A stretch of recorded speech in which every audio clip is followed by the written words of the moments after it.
Hello everyone, my name's Cameron, and yes, I'm fucking sweaty because it's hot as hell in my basement.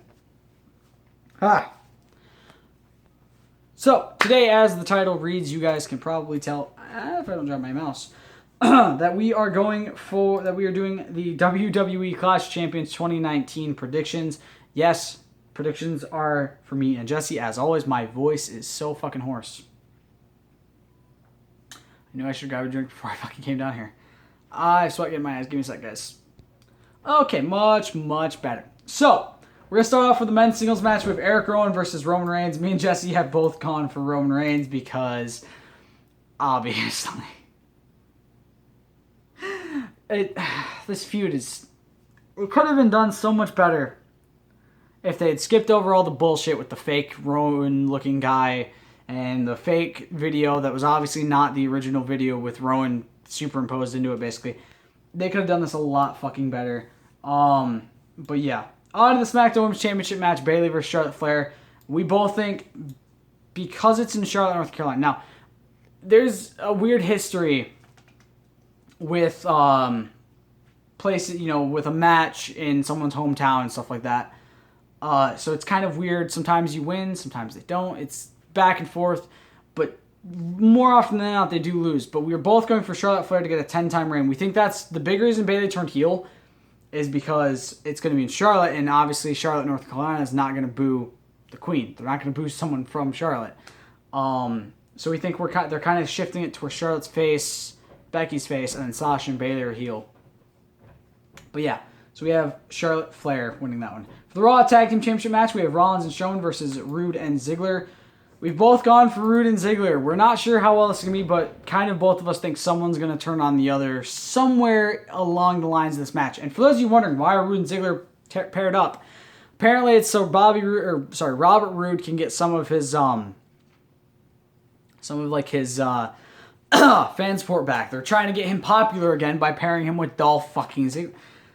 Look, it doesn't make any sense to me either. Let's just continue on. Next, we have the Universal Championship match. We have Braun Strowman versus Seth Rollins. We've both gone for Seth Rollins because, for a few reasons. Firstly, we think Braun, because every time Braun gets near the title, he fucks it up for himself in the back. He fucks up in the back and pisses someone off, and then his push goes bye-bye again, which we don't mind. We don't personally like Braun Strowman very much. The other reason we think this is going to happen, one, I think Seth's going to be the one turning on. I think Seth's going to turn on Braun in the match and leave him hung out to dry, and then Rude and Ziggler are going to win.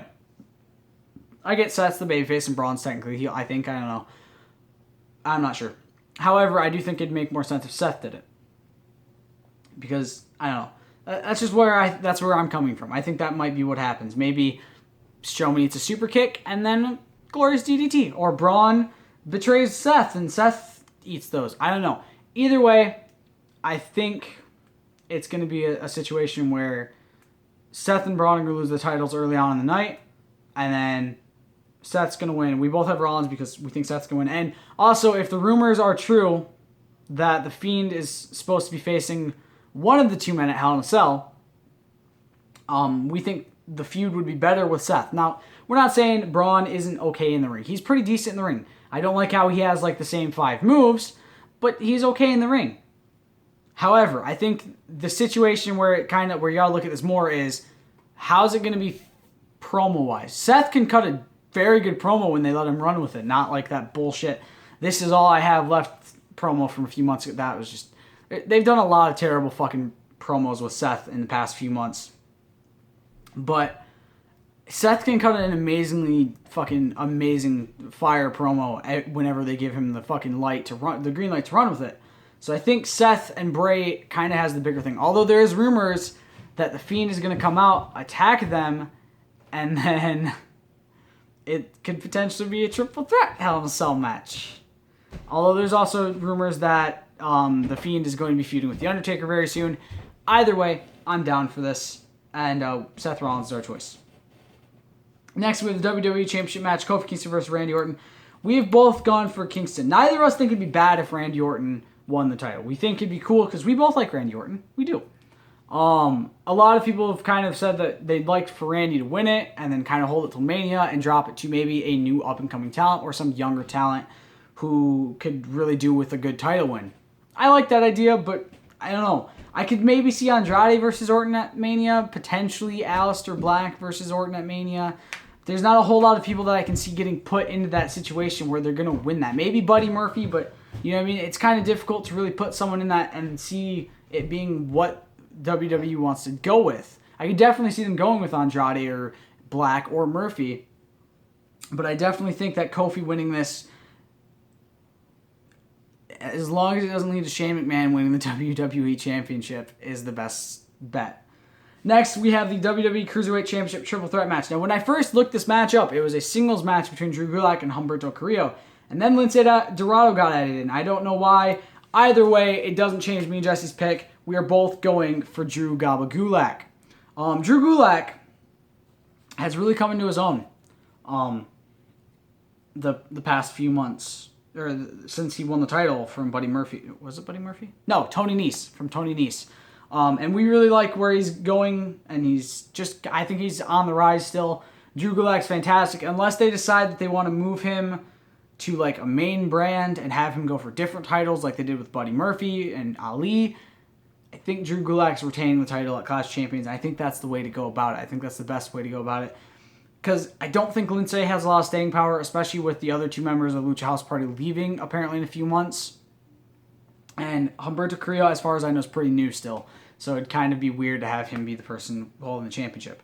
Next, with the SmackDown Tag Team Championship match with New Day versus The Revival. Me and Jesse have both gone for the New Day. Yes, for those of you wondering, we do pick a lot of the same people because we grew up watching wrestling the same way and we look at it the same way to this day.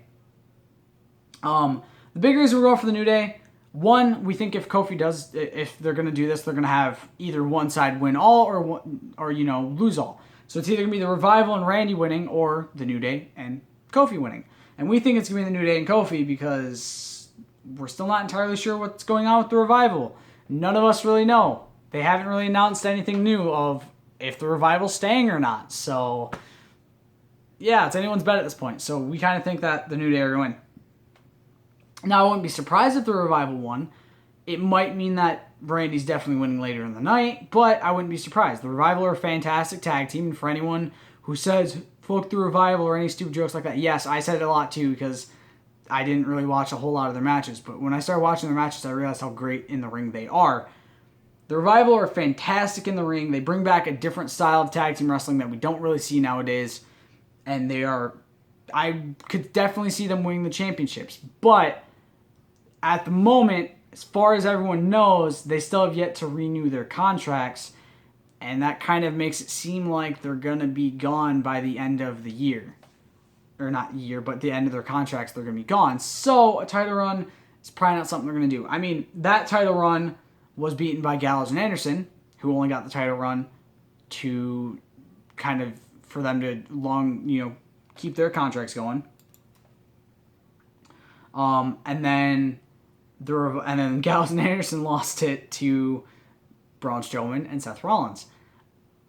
And I don't know. I want to see the Revival win it, but I don't at the same time because I feel like that'd mean Randy's going to win the championship. But who knows? They could do completely different than WWE normally does and do the unpredictable. They've done that a lot in the past few years, and that's why I've been loving watching wrestling again, is because they keep changing everything. And you expect them to go one way, like when Roman versus Brock like 70 times. Everyone expected Roman to be winning at Mania. Everyone expected him to be winning at the next match, and the next match, and the next match. And he kept losing. It was such a shock because none of us expected it. And that's what I really like here, is that they've been doing stuff that we haven't expected, and I really love it. I kind of just fucked up my Excel sheets. My computer's going slow. Next, we have the Intercontinental Championship match, Shinsuke Nakamura versus The Miz. And we have both gone for The Miz. And I know there's a lot of you who are probably like, wow, way to continue the burial of Shinsuke Nakamura. Yes, we know. It sucks for us because we both really love Shinsuke. He's fantastic in the ring. He's got someone on the mic for him, although it's a little bit annoying right now because Sammy's kind of in the early stages of like the Bobby Lashley, the fuck's his name? Leo Rush sort of thing where he's way too into it and he won't shut up the entire match long. Like, dude, let us watch the match and enjoy it without you fucking screaming like a little girl for, you know what I mean, for the entire time. But me and Jesse actually talked about this, and we think they're going to try to outdo Chris Jericho's record. So what we think is going to happen, and we want this to happen, and we don't think it's really going to happen, but I would love it. And I mean, I love Chris Jericho. Who doesn't, right? But we kind of think what's going to happen is Miz is going to win, which would tie his total number of reigns with Chris Jericho. He's going to go on a very short reign, like a few days, lose the title, win the title back, and then go on to reign for the rest of the time he needs to reign to beat the cumulative days, which this would also be his 10th reign, putting him over Chris Jericho. Go over his cumulative days, which he's 20 days behind Pedro Morales, so it's not like he's very far. But, you know, get the 20 days finished that he needs to finish to have the most cumulative days as Intercontinental Champion. And then that title reign turns into a over year-long, almost 2-year-long title reign that then spans over the entirety of the Honky Tonk longest reign of, I think, 454 days was his total reign in one single reign. And then we think that's going to be how The Miz becomes the greatest Intercontinental Champion of all time. 2 title runs before the end of the year. He holds the title for 2 years, breaks the cumulative record and the longest reign record all within a short span. And I personally, I'm not pissed about that. I love The Miz. He's fantastic. I'm going back to the same revival sort of thing where I used to hate The Miz. I did hate The Miz for a long time. And I hate him during the Dolph Ziggler Miz feud. I hate him a bit this past 7 or so months. The shine on my laptop on my tooth is weird. Sorry, it's distracting me. But I really love The Miz. He's fantastic in the ring. He's fantastic on the mic. And the best part is he fucking knows it. He definitely knows it. And I can't wait to see what happens with The Miz and Shinsuke Nakamura on Sunday because it's going to be fucking awesome. Next, we have the Raw Women's Championship, Becky Lynch versus Sasha Banks, and we've both gone for Becky Lynch. The reason we've both gone for Becky Lynch is because I don't think they're going to put the title on Sasha. I don't want to see them put the title on Sasha. I'll put it this way. I don't like Sasha in the ring. She's good in the ring. Her voice is annoying as hell. She's a good heel. She's a better heel than she is a face. But her voice, no matter what, is annoying. I don't know if that's her actual accent or if she speaks like that for TV, but it's so annoying, and I haven't really enjoyed her after she's come back. It hasn't been very fun to me. I think the title situation, I think it'd be cool if Becky and Charlotte are the champions, and that's kind of what I want to see. Now, obviously, there's rumors that Becky's going to SmackDown because she was shown on the kind of one of the posters, one of the adverts for SmackDown on Fox. It's possible. It is very possible. But she could still lose the title before that move to Fox. It doesn't mean it has to be this month. She could lose it any time before their first show in October when SmackDown moves to Fox on Fridays. But I definitely don't think she's losing it to Sasha here. Maybe later to Sasha, but not at this pay-per-view. At least that's where we're going from this. I think kind of the big reason is because Sasha just came back. I'm surprised she got a title opportunity this fast. But Sasha just came back after Mania throwing a hissy fit and then leaving for 8 months almost. No. May, June, July, August. 5 months. 5 months. Whatever it was that she left for. I don't think her winning the title is a good idea. That's all I'm saying. It kind of would show that WWE really was trying to work us in that situation. If you think about it, when you think about the way that this is scripted, would WWE really want to give someone who basically fucking shit on their company for 5 months another title reign? Plus, Sasha's title reigns aren't exactly anything to go by on the main roster. She basically loses them in her first defense anyway. But yeah. Next, speaking of Sasha losing titles, next we have the Women's Tag Team Championship match with Bliss and Cross. I never even put championship in that shit. And my fucking mouse just fell on the ground. This is going to be broken before I can get my fucking computer finished because of how much it's dropped off my leg when I've been recording videos down here using my laptop. We have Bliss and Cross versus Fire and Desire, Nikki Cross and Alexa Bliss versus Mandy Rose and Sonya Deville. And we have both gone for Nikki Cross and Alexa Bliss. Now, actually, I was thinking maybe Mandy and Sonya could win this, and it maybe potentially lead to Bliss and Cross breaking up. I don't know why Jesse chose Bliss and Cross. I think it's just because he doesn't like Mandy Rose and Sonya Deville. I chose them because I think this could be the catalyst for, I don't know. I feel like they've wanted to split Cross, or not Cross, sorry, McIntyre. Oh my God, I'm fucking losing my mind. Mandy Rose and Sonya Deville so much, but have never wanted to pull the trigger fully on it, and I don't know why. I get that they're a fantastic tag team. They have great in-ring chemistry together. Like, they're a great tag team. I really, really feel like for some reason they just want to break them up, but they never do. And now they're trying to make it seem like they're still best friends. I wonder if potentially this is going to kind of be the catalyst. And maybe Mandy and Sonya are going to have a huge falling out. Potentially. Next, we have AJ Styles. Or finally, we have the United States Championship match. AJ Styles versus Cedric Alexander. And we've both gone for AJ Styles. Yes, that's right. The entirety of the pay-per-view, we have the exact same predictions. I know. It's shocking. That's never happened before. It happens all the fucking time. But yeah, we've both gone for Styles. Neither of us... It's not that we don't like Cedric Alexander. We do. We love Cedric Alexander. He's fantastic in the ring. He's really athletic. He's okay on the mic. He's better than Apollo Crews is on the mic, but that's not that hard to do.